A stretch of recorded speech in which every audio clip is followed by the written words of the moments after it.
Orai para estar em pé diante do Filho do Homem. Assim também vós, quando virdes acontecer essas coisas, sabei que o reino de Deus está perto. Em verdade vos digo que não passará esta geração até que tudo aconteça. Passará o céu e a terra, mas as minhas palavras não hão de passar. E olhai por vós, não aconteça que os vossos corações se carreguem de glutonaria, de embriaguez e dos cuidados da vida, e venha sobre vós de improviso aquele dia, porque virá como um laço sobre todos os que habitam na face de toda a terra. Vigiai, pois, em todo o tempo, orando para que sejais havidos por dignos de evitar todas essas coisas que hão de acontecer e de estar em pé diante do Filho do Homem. Lucas 21, versículos de 31 a 36. O capítulo 21 quase todo fala da resposta que Jesus estava dando aos seus discípulos sobre o fim dos tempos. Este é um assunto que atrai a curiosidade de muita gente. Particularmente, eu acho importante estudarmos sobre esse tema, porque é sempre bom estar preparado para as coisas. Quem não sabe de nada está correndo o risco de cair na conversa de qualquer um que tem um argumento lógico, mas nem sempre verdadeiro. A melhor saída é estudar. Conforme Jesus mesmo disse, a verdade liberta. Jesus então começa dizendo para os discípulos ficarem espertos, porque muitos iriam surgir-se dizendo Cristo e enganariam a muitos.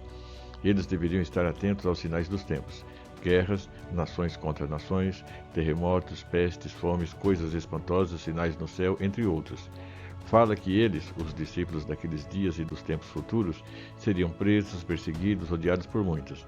Fala ainda do cerco de Jerusalém, que muitos seriam levados cativos para várias partes do mundo. Nesse ponto, Jesus faz uma declaração muito importante.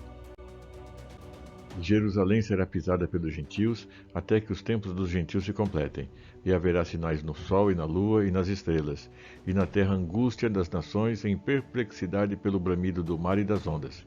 Homens desmaiando de terror, na expectação das coisas que sobrevirão ao mundo, porquanto as virtudes do céu serão abaladas, e então verão vir o Filho do Homem numa nuvem com poder e grande glória. Ora, quando essas coisas começarem a acontecer, olhai para cima e levantai as vossas cabeças, porque a vossa redenção está próxima. Lucas 21, versículos de 24 a 28. Preste atenção, até que os tempos dos gentios se completem. É aqui onde há muita confusão. No ano 70 d.C., a cidade de Jerusalém foi invadida pelos exércitos romanos e, sob o comando de Tito, foi completamente destruída, ficando mais uma vez em ruínas. Diz a história que Jerusalém foi destruída pelo menos 2 vezes, sitiada 23 vezes, atacada 52 vezes e capturada e recapturada outras 44 vezes. Em 1948, Israel volta a ser reconhecida oficialmente como nação. Israelitas de todas as partes do mundo começam sua jornada de volta e assim recomeça sua história. Não se esqueça que, originalmente, a nação de Israel foi vocacionada por Deus para ser uma nação sacerdotal. E vós vencereis um reino sacerdotal e o povo santo. Estas são as palavras que falarás aos filhos de Israel. Êxodo 19, versículo 6. E o que significava isso? Que Deus estaria revelando seus mandamentos ao povo de Israel e Israel ensinaria às demais nações. Ao longo dos anos, Israel foi se perdendo na religiosidade e chegou o tempo em que Jesus, Emanuel, o Deus conosco, nasceu entre os homens, viveu como homem, morreu como homem, mas pagou o preço da redenção do homem como Deus. Mas nesse processo da vida de Jesus, o que aconteceu? O seu povo o rejeitou como Messias. Esses dias falamos sobre isso. Ele entrou na cidade de Jerusalém, aclamado como Messias, e logo mais o mesmo povo gritaria: crucifica-o. Nesse processo da rejeição de Jesus pelo seu próprio povo, surgiu a igreja que teve o mesmo ministério dado para a nação de Israel. Mas vós sois a geração eleita, o sacerdócio real, a nação santa, o povo adquirido para que anuncieis as virtudes daquele que vos chamou das trevas para a sua maravilhosa luz. 1 Pedro 2, versículo 9. Praticamente as mesmas palavras ditas a Moisés 2000 anos antes de Cristo foi dita através de Pedro ainda no primeiro século, só que a missão agora era para a igreja. Então, com base neste e em outros textos bíblicos, vemos o ministério temporário da igreja. Quando Jesus vier buscar a sua igreja e ela for arrebatada aos céus, o ministério de Israel é retomado. Este ministério de Israel será exercido principalmente no período da grande tribulação, período em que o mundo viverá sob o domínio do anticristo, vindo depois disso que se chama de a volta de Jesus. Vem na sequência o milênio, quando Satanás é preso. Depois Satanás é solto, vem a batalha final e o julgamento das nações. Resumidamente é isso. Quando tivermos oportunidade, poderemos falar um pouco mais detalhadamente sobre esses eventos. O que me chamou a atenção do texto de Jesus foi: vigiai, pois, em todo o tempo, orando para que sejais havidos por dignos de evitar todas essas coisas que hão de acontecer e de estar em pé diante do Filho do Homem. Jesus prediz os tempos difíceis que iriam acontecer.